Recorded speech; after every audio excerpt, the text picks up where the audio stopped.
chairman of the Clare Roots Society. And I think we convinced you after several years of discussions that it was worthwhile doing a DNA test, and now you won't put them down. So Paddy has become an evangelist, like many of us, for genetic genealogy. And today Paddy is going to talk to us about combining examples of the successful application of autosomal DNA matching from his own experiences and his thoughts on the statistical shortcomings of the current matching methodology.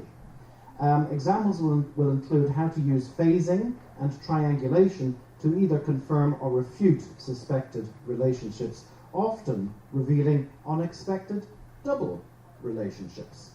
He will also demonstrate some tips and tricks for managing lists of DNA matches and will show how DNA matching interrelates with adoption and inheritance searches, marriage dispensations, bad record keeping, and other aspects of genealogical research. So, ladies and gentlemen, please give a warm welcome for Paddy Waldron. Thank you, Maurice. It didn't take Maurice years to persuade me to do a test. I first heard Maurice talk to the Irish Genealogical Research Society in early 2013, and I came along here as a skeptic to Genetic Genealogy Ireland 2013, but Catherine Borges persuaded me to swab, and I did, and I've been hooked ever since. Thank you all for coming, all my known relatives, all my DNA matches, friends, everyone else in the audience. I have cobbled together some notes, including lots of examples that I may not have time to get through today, and I have put them on my own personal website, which is pwaldron.info. This is also hopefully being recorded with new technology on my own machine, but if you go to pwaldron.info/GGI 2016, uppercase GGI, you should be able to read these notes yourself afterwards. So a little bit about myself.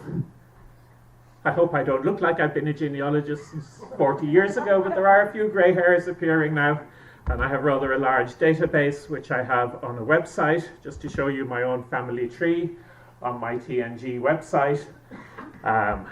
Doesn't quite fit on this screen. I'll show you the offline version in a moment. I encourage everybody, whether you're doing DNA or not, put your genealogy in an offline database. It works much faster, and it doesn't disappear, vaporize when you put it in the cloud, and the company that you choose to rely on suddenly goes out of business, as has happened so many cloud computing businesses already. So I enter my data in a program called Ancestral Quest, which is the successor to Personal Ancestral File, which was produced way back in the 80s by the Mormon Church. I've been using computers to store my genealogy database for practically 30 years now. There's my ancestry. I'll be talking quite a bit about my West Clare great-grandparents, McNamara and Clancy. I haven't had much success on my Waldron line with DNA. My maternal line, as you can see, I have 3 Durkin great-grandparents out of 4 on my maternal side. They all lived in the same townland, and there were 8 other Durkin families in the townland. So that's quite a challenge for DNA as well. While I have this up, let me show you what else I have done. In the notes for myself, I have put a tag up at the top, my GetMatch kit numbers. I have done that for everybody in this database for whom I have found that they have done autosomal DNA. So I can search, and I did this earlier, it takes a little while to find out. I can say in the field selections, define anybody where there's a GetMatch tag in the notes. I actually have 456 of them in the database. How many of them are related to me? If I select my own direct ancestors and the number of descendant generations from those ancestors and say OK, I have 13,316 people in the database who are my blood relatives. Most of those are now dead. But the combined count, I was astonished that it got to this size, 52 people I have found. That includes myself. It includes a Lazarus kit, which I tried to create for my late father, but 50 other people. I think it should say 53 because I found another on Thursday night. So I'm astonished I have found those many known relatives who've done autosomal DNA testing. So that's my genealogy background. Sorry, here I am. That's the one I want to go back to. I'm also involved with Ireland Reaching Out. as a volunteer administering the parish in West Clare that my grandmother was born in, Moyarta Parish. This is the Ireland Reaching Out website. The idea of Ireland Reaching Out was we would reach out through this website to the diaspora around the world, and they would ask questions and we'd answer them on the website. But if we scroll down to the message board, well, there was one this year and there was one last year. It's not very heavily used, but with the help of autosomal DNA, some of us, Michael O'Connell, who's here in the front row, and myself, nearly every week meet somebody who comes back to West Clare having found their roots through autosomal DNA. In my professional life, I'm a mathematician. I have degrees in mathematical sciences, economics, finance. I've done a lot of statistics. I got rather annoyed at how poor the statistical rigor in analysing autosomal DNA really seems to be. I know very little about genetics. I'm an entirely self-taught geneticist, so I'm up here waiting to be shot by those who know a lot more than me about it. But I'm on family tree DNA, I'm on GEDmatch, I'm on Ancestry DNA. I've shown you my tips and tricks with Ancestral Quest. I've become a project administrator. When Morris came down to Ennis in November of last year to give a talk to the Clare Roots Society, of which I'm the chairperson, we decided we would set up a Clare Roots DNA project. So anybody who is here who has sent their DNA to Family Tree DNA and who has ancestors in County Clare, you're very welcome to join the Clare Roots project. Just follow that link, and I'm logged in so you don't see a join button, but if you're not a member you'll see a little button up there beside the ruin of the ancestral home in West Clare inviting you to join the project, and just click that and I'll do my best to help you with your Clare Roots.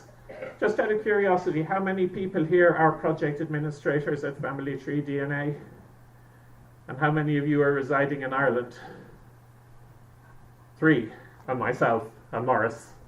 So we really should get together a little more often and try and figure out what we can do as project administrators to help each other and to help our project members. I've also set up a Clancy surname project. As you saw, my great-grandmother was a Clancy. This is being organised in association with the 1916 commemoration. One of the leaders of the 1916 Rising, who later died in the War of Independence, was Paddy Clancy from County Clare, and I always grew up understanding he was somehow related to me. So my hope for the Clancy project is to find somebody with a known relationship to Paddy Clancy who will give me their DNA so that I can confirm whether or not that's true. And I have a couple of suspects in Clare. But any male Clancys in the room who are interested, let me know.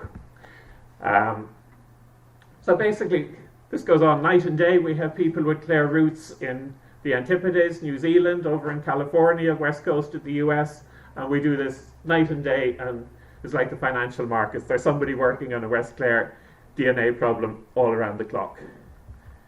So I said I would give a little bit of theory, and then I'll come back to some examples which will be a lot more entertaining probably than the theory.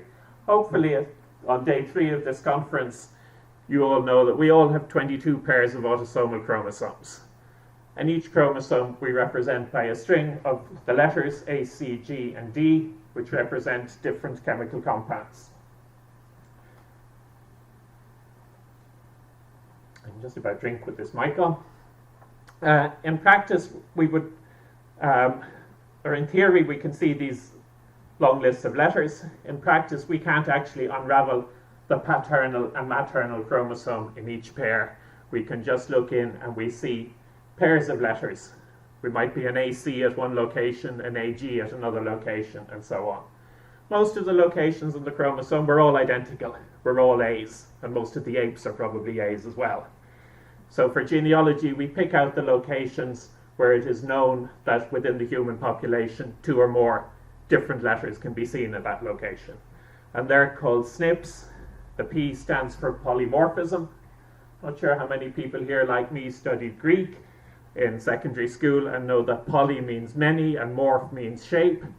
But in this case, poly doesn't really mean many, it means more than one. It's a location where within the human population we observe 2 different letters. And usually it's only 2. They're called biallelic.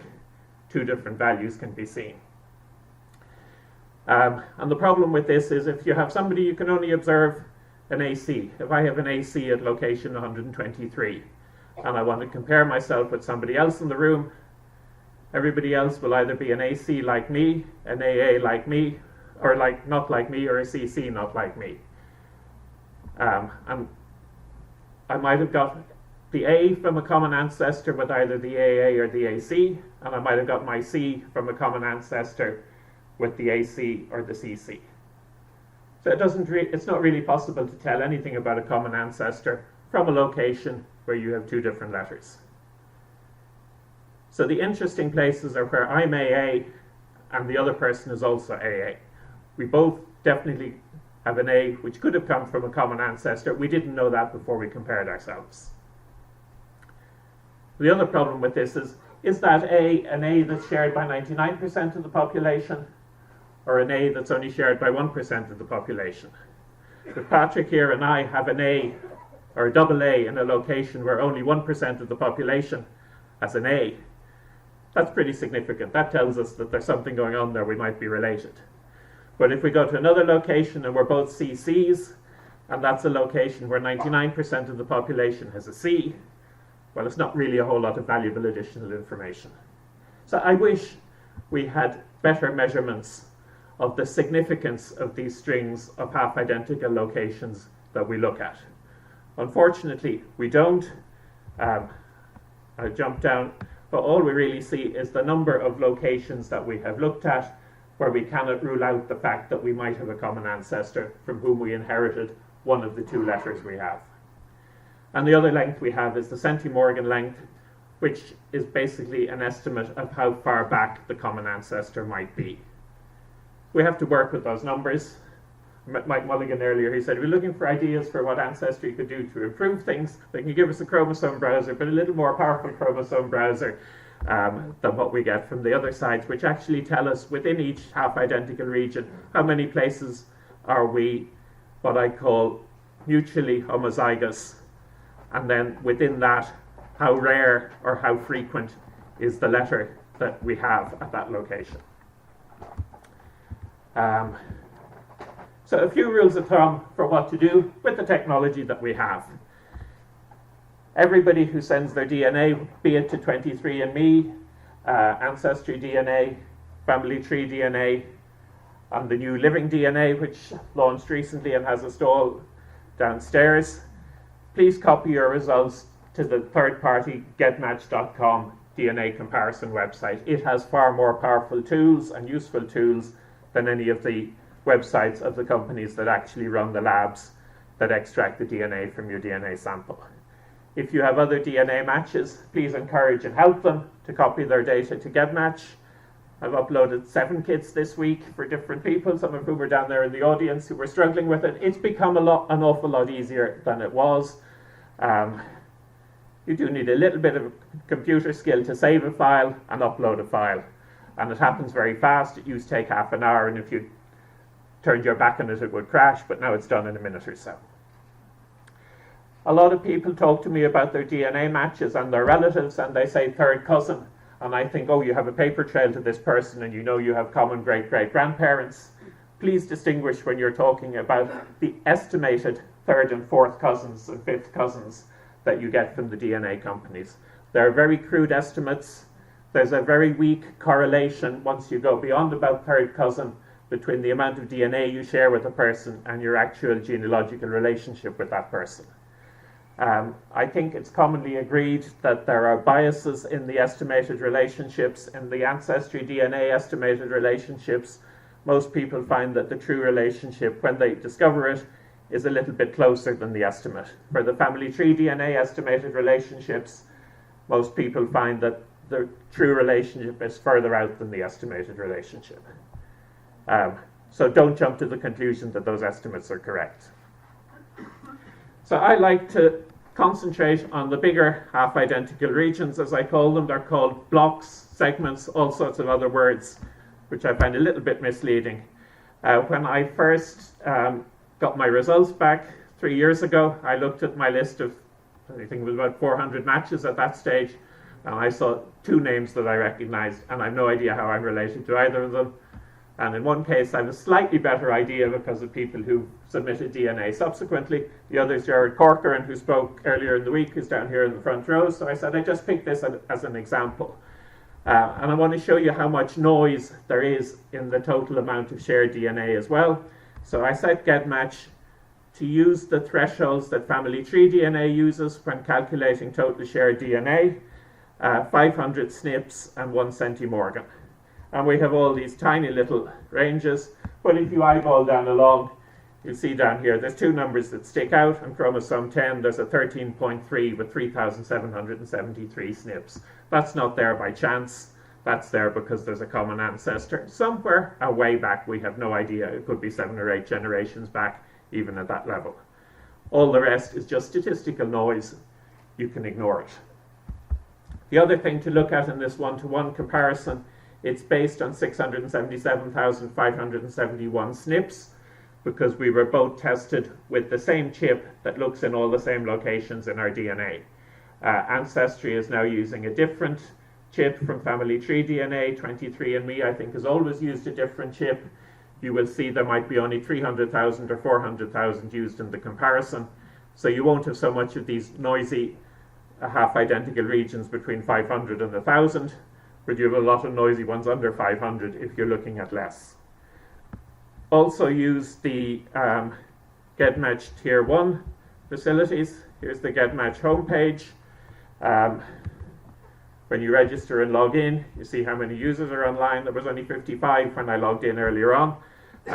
Do it early in the morning Irish time. The site gets busy and slow later in the day because most of the users are in the US and they're only getting up about now. We've been at it for hours. These are the free tools. The one-to-many matches and the one-to-one matches are the ones you use most often. But down at the bottom you have these additional Tier 1 utilities, and they're by far the most powerful and the ones I found the most helpful, and I encourage people to sign up at $10 a month, at least for 1 month, for a trial subscription. See what you get out of them, and you sign up somewhere way down at the bottom, join Tier 1, or you can sign up and do a monthly auto renewal if you think it's going to be worth it for the rest of your life. And if you're sure that the GetMatch website is going to be up and running, which has been very good recently. In the early days it struggled, but they've made huge improvements. So if I go back to the main page, the matching segment search, I have written some Excel macros to actually tidy these up. I encourage you, if you have any experience with Excel spreadsheets, they take a long time to run. Save the output in a spreadsheet and you can add notes to the spreadsheet. So I did one earlier.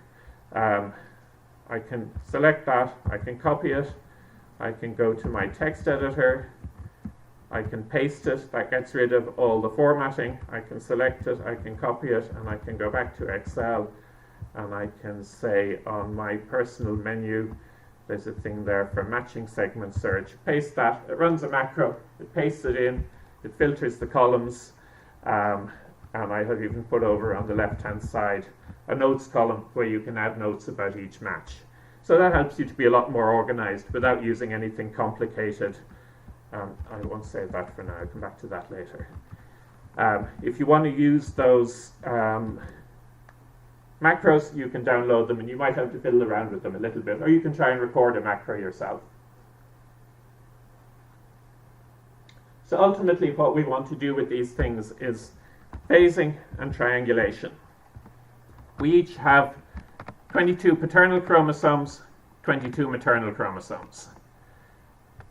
If you see you have a half-identical region with somebody you don't know on a particular chromosome, you don't know whether they match your paternal chromosome or your maternal chromosome.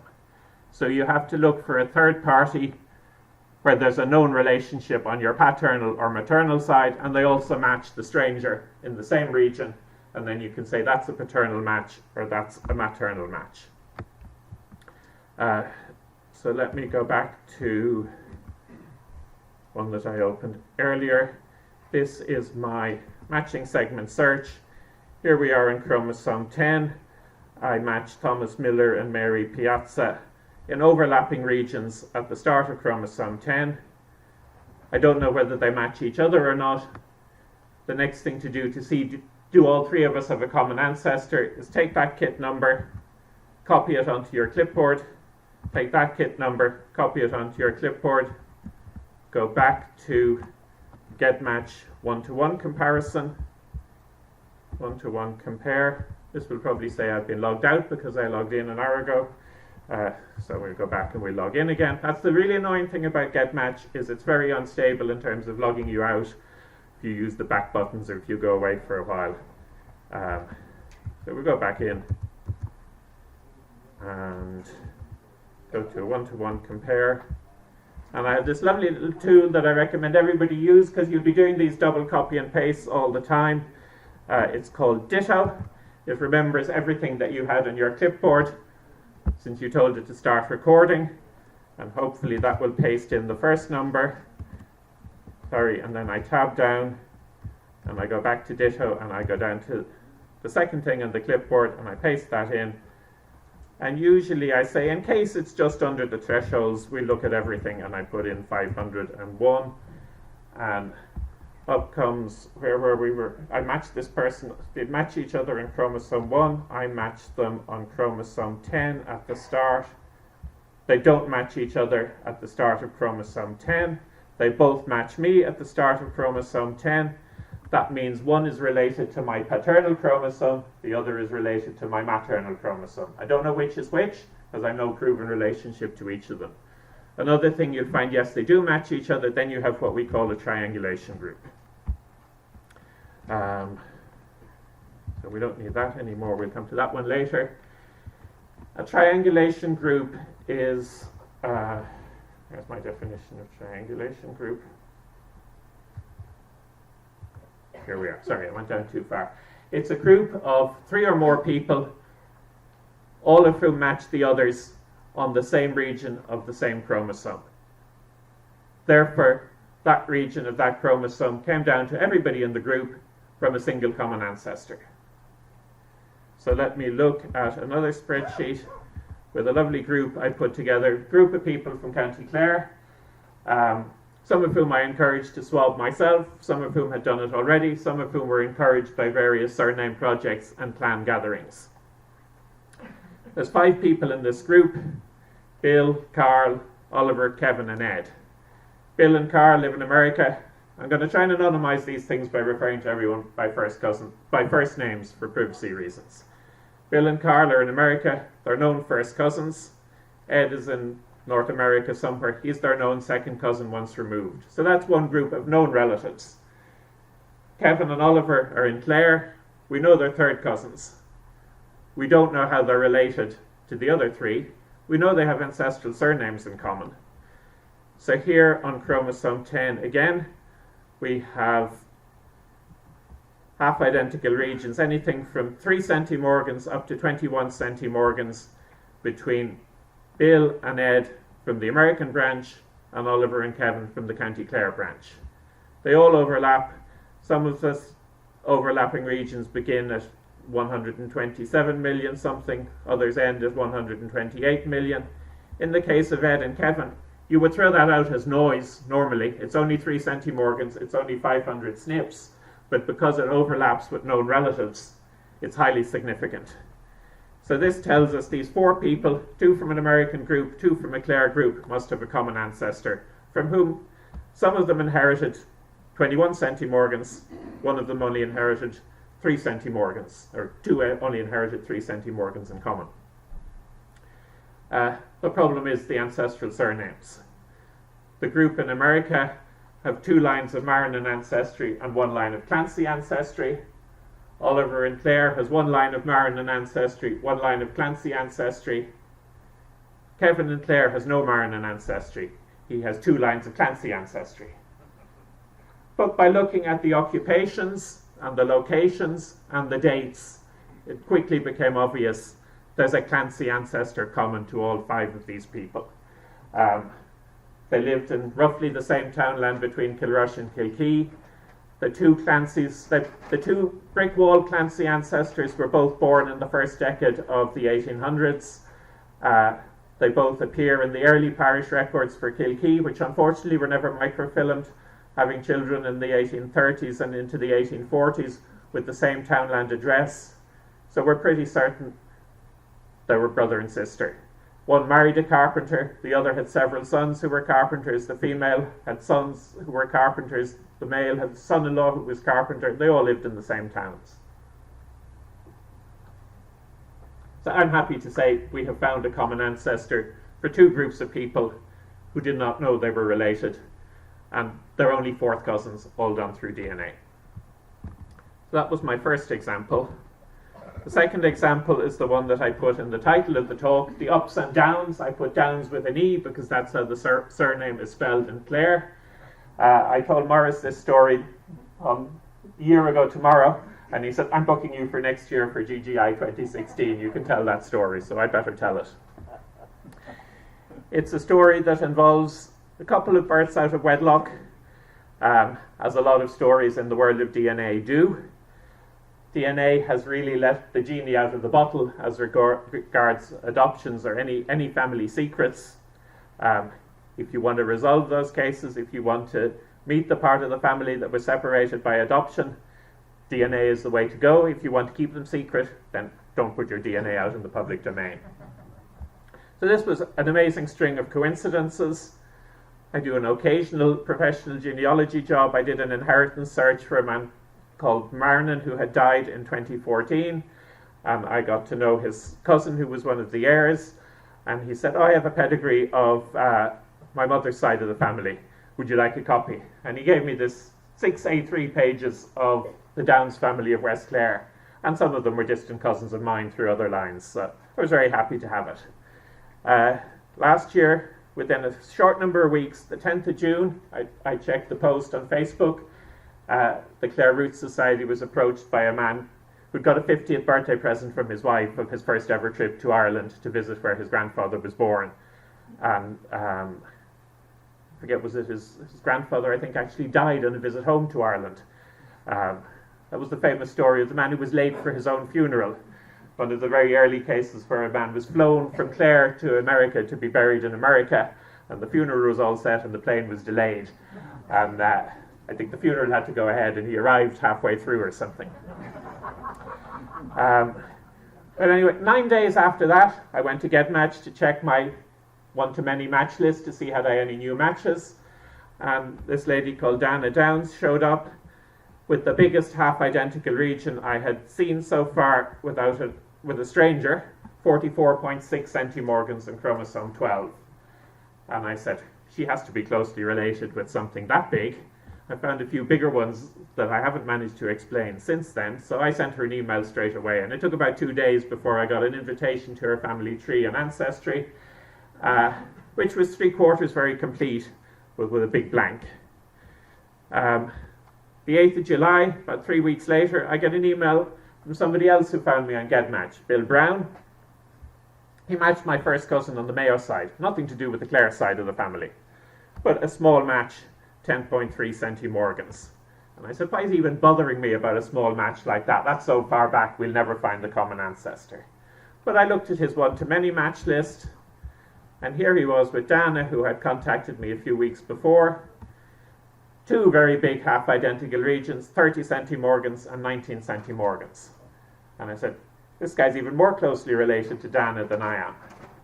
And eventually, we put our heads together, we worked out the family tree. These 3 people who'd made contact with me within less than a month were descended from immigrants called Downs, who'd all immigrated from the same house in Clare. 2 of them had gone to DNA because they had brick walls because there was a birth out of wedlock. But we quickly worked out Bill and Dana are double third cousins once removed.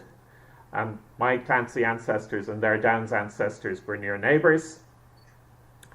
So to look back at Dana's story, her grandfather was her brick wall. She knew his parents' names. He had come from New York City to Texas on what they called an orphan train, from a foundling asylum in New York City at the age of about 4 or 5 in 1904 and 1905 to foster parents, with whom he lived very happily. And they did well. They were German immigrants, and in the 1920s they wanted to go back to Germany, and they wanted to bring their son, their foster son. There was no legal adoption at the time, and they had to get him a passport. So there's a big file in the ancestry passport applications of why should we give a passport to this guy who doesn't know who he is. He came with the names of his parents, but he certainly wasn't the child of the people who were trying to bring him to Germany as their son. The parents were Henry Clancy and Catherine Downs. I have a Henry Clancy, my great-grandmother's first cousin in my family tree. He married a Catherine Downs. So I said, I didn't know they had a son. So we went and we did a little bit of research, and we found that Catherine Downs emigrated on the Teutonic the end of 1899. She's here on line 22. Kath Downs, aged 18, a servant from Querrin, funny little Q. Querrin is usually spelled with a double R, but only one R. Bound for New York. Her fare was paid by her cousin. Don't know yet who the cousin was, but the address is given there, 518 Lexington Avenue, New York. Then the next question is, when did Henry emigrate? Henry sailed on the last day of the 1800s on the Lucania. By coincidence, he's also line 22.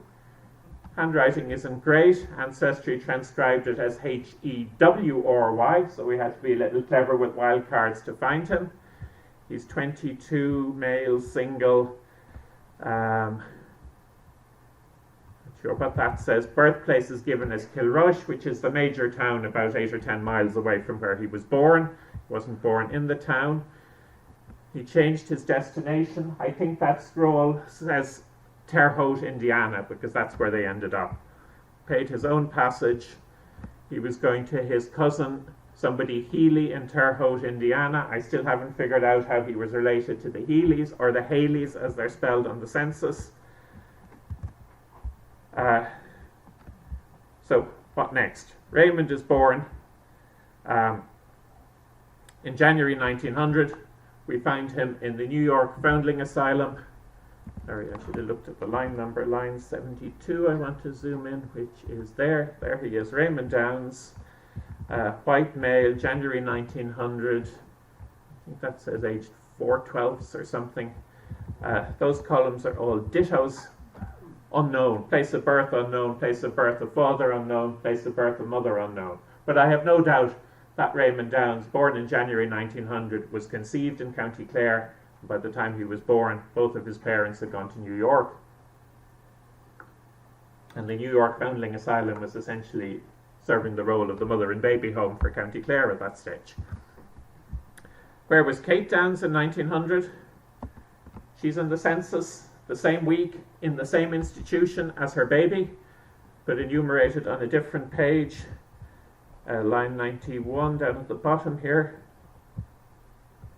Downs Kate, white female, born May 1880, age 20, single. I got this bit wrong, born in New York to New York parents. She was a nurse. I think it's too much of a coincidence that there was a baby whose mother was Kate Downs in this asylum, and there was an adult called Kate Downs in the same asylum on the same date. And she was probably working for her keep. Where was Harry? What had the father done? Well, he deserted her and he'd gone to Indiana. And again, I forgot to check my line number, line 68. Off the top of the page. This is almost impossible to read. I don't know how we found it. Clancy Harry. He'd now changed from Henry to Hewry to Harry. A boarder in whose house? The Haleys, the same people he was going to on the passenger list. April 1874, age 26, born in Ireland, parents born in Ireland, immigrated only 6 months ago, an alien, a car blacksmith. So that was the family split up in 1900, but I had always known that Henry had come back from Indiana to New York City to marry the next door neighbour from home in 1904. So they obviously kept in contact. It wasn't a complete breakdown, and they seem to have had a happy life together in Terre Haute, where they had one more daughter, born in 1905. She never married. The family has died out. I don't know whether she ever knew that she had a full brother who'd gone to Texas. But now through DNA, I'm in contact with my fourth cousin. Our most recent common ancestors are Hugh Clancy and Marcella Blackall, who lived in Killard, the same townland that Henry and Catherine were born in. Time is getting short, so I'm going to skip through some of the more technical examples. Just show you some of the bases. This is another one I said you often find a double relationship. This is a case where we found a triangulation involving somebody who did DNA, somebody he knew was a cousin on his father's side, somebody who knew was a cousin on his mother's side. Michael and Martin have 32 centimorgans. Martin is the cousin on the mother's side, Anne is the cousin on the father's side. They share 11 centimorgans on the same part of chromosome 4, and Michael and his paternal cousin Anne share 8 centimorgans. So why do we match up with a paternal and a maternal cousin in the same part of the same chromosome? There must be a double relationship. So we ran another of the tools on GetMatch. Where's it gone here? Are your parents related? And we came up with, on chromosome 1, Michael's maternal chromosome 1 and his paternal chromosome 1 matched each other for 23 centimorgans. His parents probably didn't know they were related. They may only be 4th or 5th or 6th cousins, but the DNA revealed it. So you'll often get these little puzzles. Next example, I love this one. This is one of my Californian members of the Clare Roots Project said, can you get me DNA from some of my 4th cousins at home in Clare? He might have 3rd cousins, we haven't traced any, we've traced 4th cousins.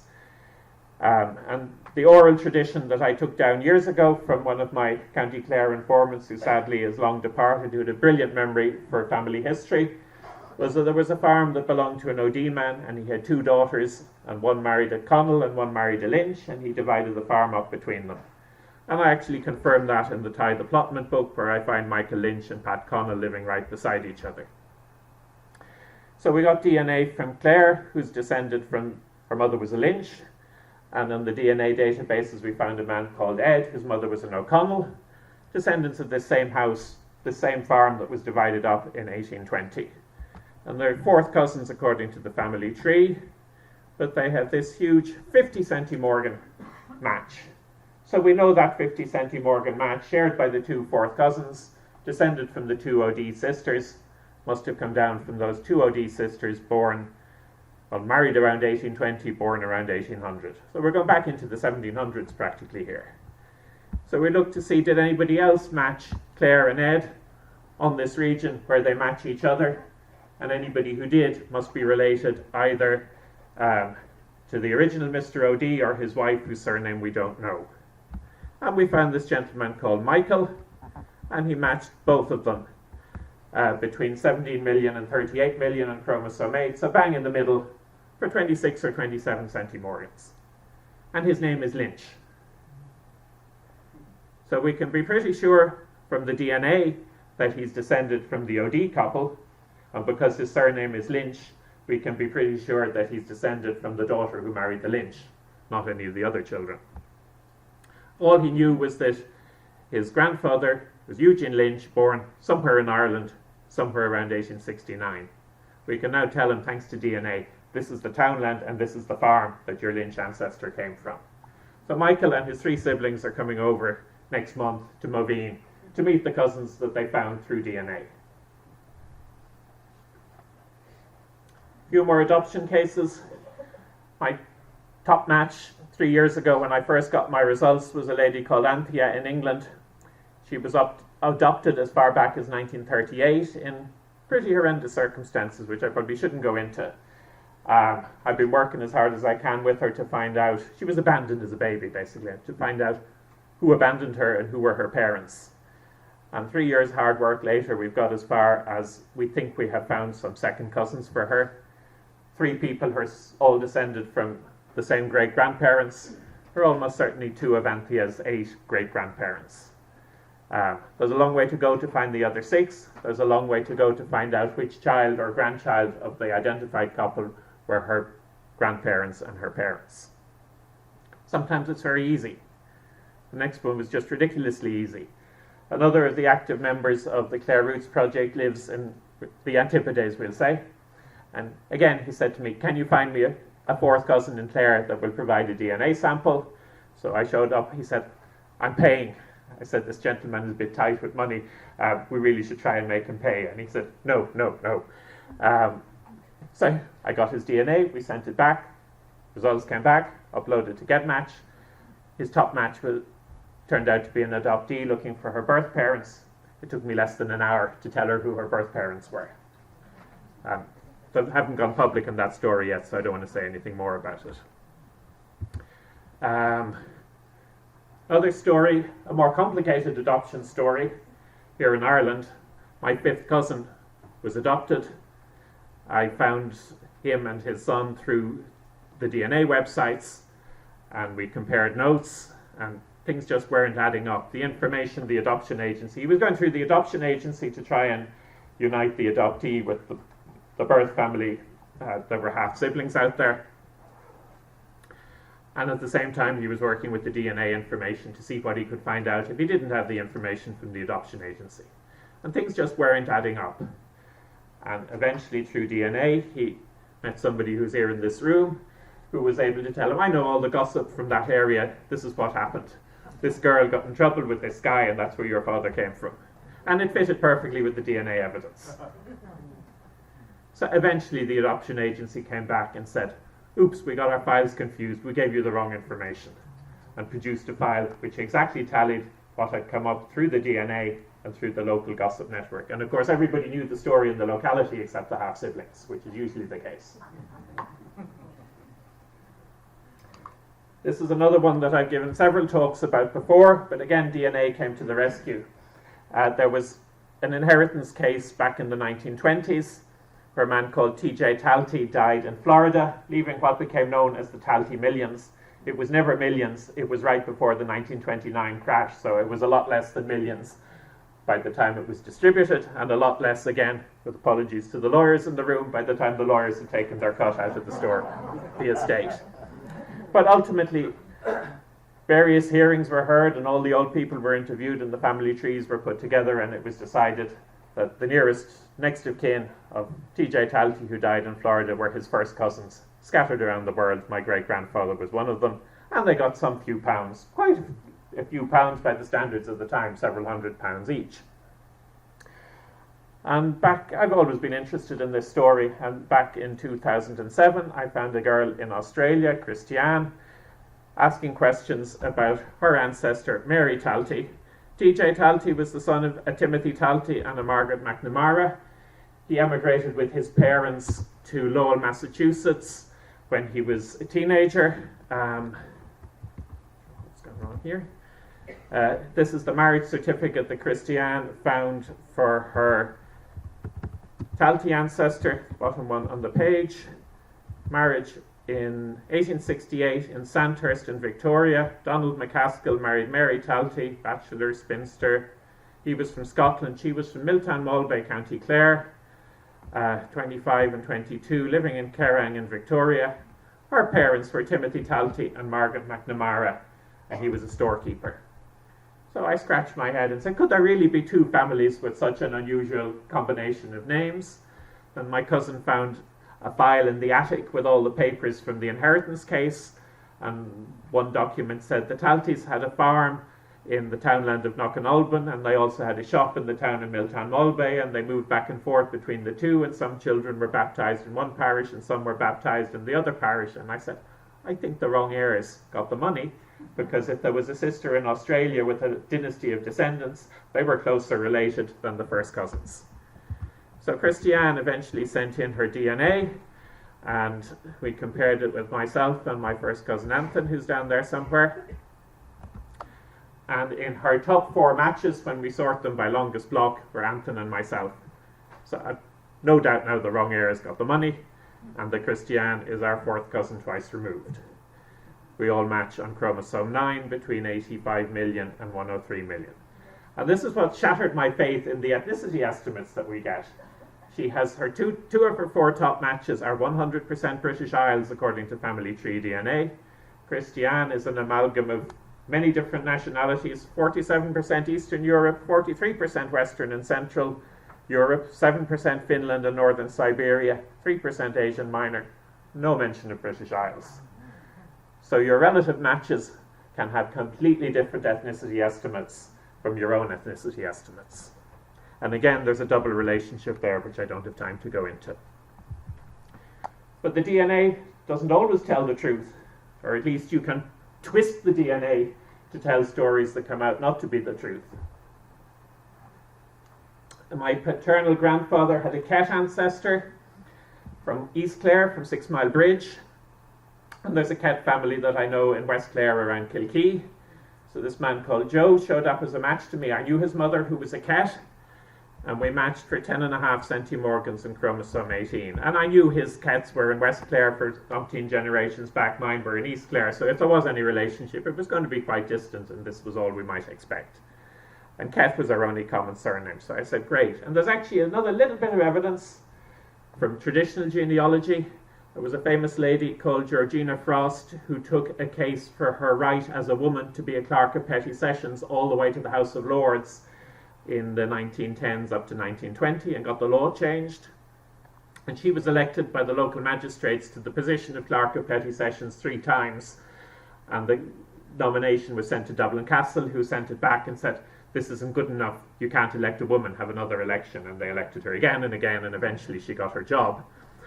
But one of the magistrates who elected her was the chairman of the county council, who ex officio was a magistrate, and he was none other than Joseph Kellycat, the grandfather after whom my DNA match Joe was named. So I always wondered, was this the local politician making a stand for women's rights, or was this the cousin from West Clare supporting the cousin from East Clare? And I said, well, it must be the latter because we have this little DNA match. And then I went to JJ, who happens to be Joe's 4th cousin, also descended from the Kets, and he wanted help with his family tree. And I said, I'll help you if you give me your DNA. And we sent it off. And back it came. And here we have a little overlap, chromosome 18 again. Only 6.4 centimorgans, where all 3 of us match. So that definitely says these 2 have common ancestors, John Kett and Mary O'Connell. They match each other, they match me in the same region. Surely I'm related to John Kett or Mary O'Connell. Case proved. Then I got another cousin. This was another one where the man in California wanted DNA from the cousin in Clare, and I facilitated it. And I looked at her results, and here we are in chromosome 18 again, between 10 million and 12 million. She matches Joe, the man with the cat mother, me, the man with the cat great-great-great-grandfather, JJ, the other man with the cat ancestor. But she's related to me, not through my grandfather, through whom my cat DNA should come, but through my grandmother. So there's some other common ancestor back there, through whom we all inherited this little segment in chromosome 18. At another similar case, Kevin is my 4th cousin. Our common great-great-great-grandmother is Mary O'Connor. I found Kevin had a match with a man called Tom Comer, not a very common name. And I had been in correspondence with a man called Tom Comer, who had relations in West Clare. The West, back near Luped Peninsula. Anywhere further west than where you are in West Clare is known as the West. So I said, this is great, looked at Tom's tree. Oh, he has an O'Connor ancestor as well. The O'Connor ancestor married a man from the West. They went to Sandy Hook in Connecticut, where half of West Clare emigrated back in the 19th century. So I wrote to Tom, or wrote to the person who was managing Tom's DNA kit and said, I think we have a connection through the O'Connors. Reply came back, no, this is a different Tom Comer. Turned out he was related to Kevin on the other side of Kevin's family. You're going to shut me up? Yeah. Which of the... This one's mine. Okay, just for Cindy. A surname that came into some of those double matches that I skipped earlier was the Marrinan family. My cousin Cindy down there has been adopted as the genealogist of the Marrinan family. It's like Talty, it's a name that there's about 300 of them in the census returns. Every single one is from County Clare. If you're not from County Clare, you've probably never heard of these surnames. There's other names like Considine and Conheedy where you immediately know they're from County Clare.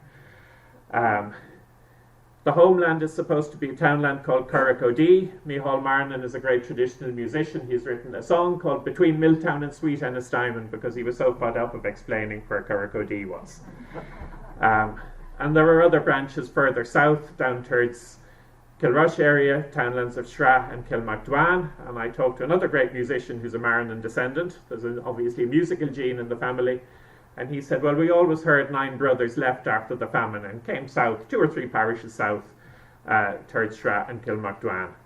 I'm not sure which famine he was talking about. It may be the 1740 famine rather than the 1845 famine, because by Griffith's valuation in 1855, there's already about 7 Marrinan families in Shra.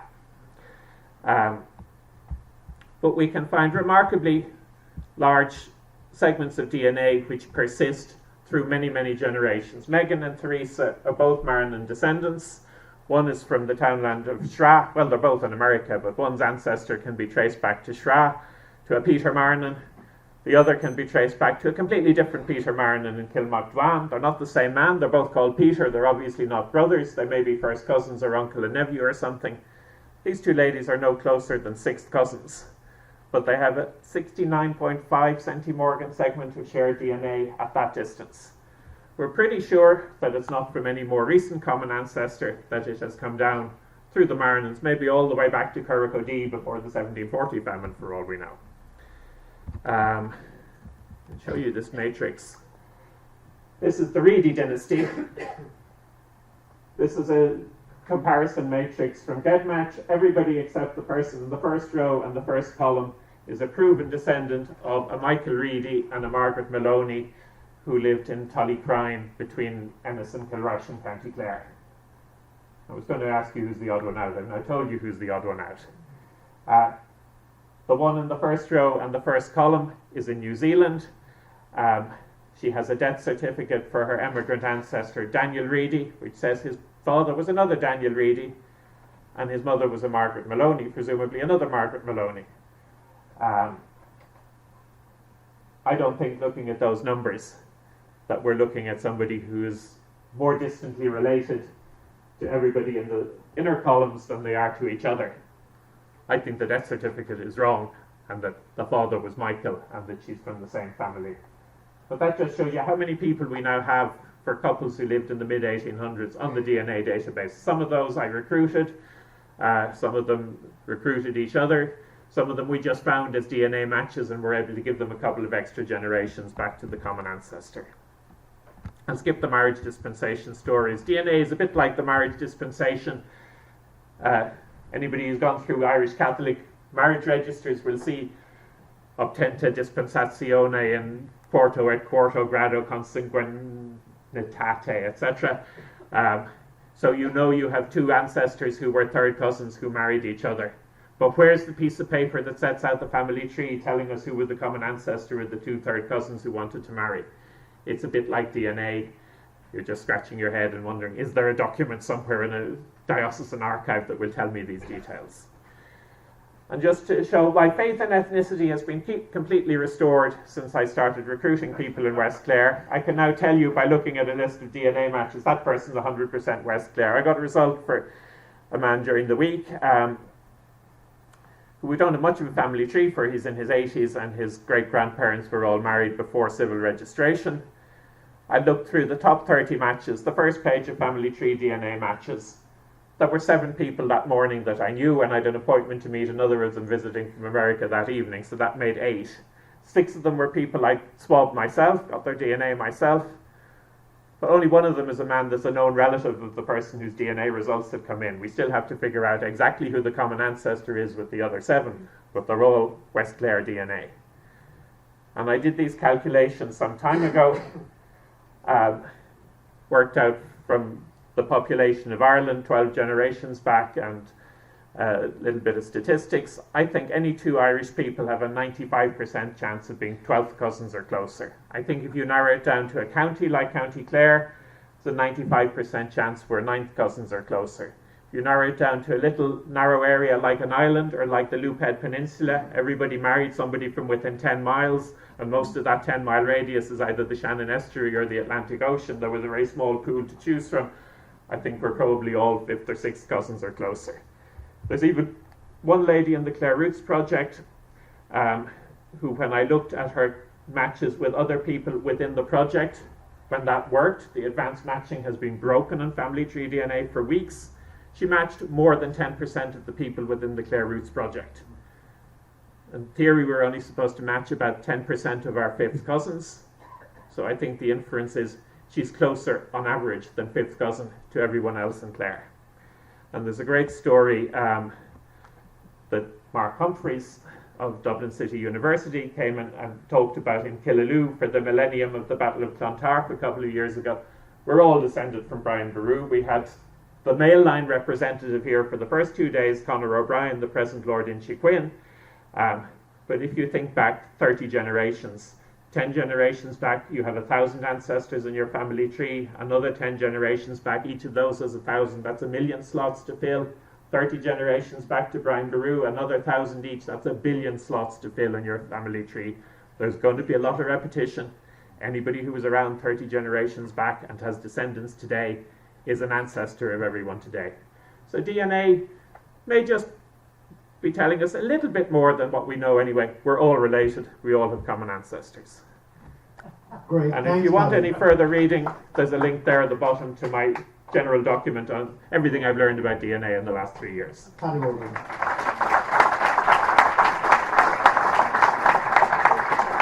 And where will this be? This will be on your website. This document is on my website, pwaldron.info/uppercase GGI 2016.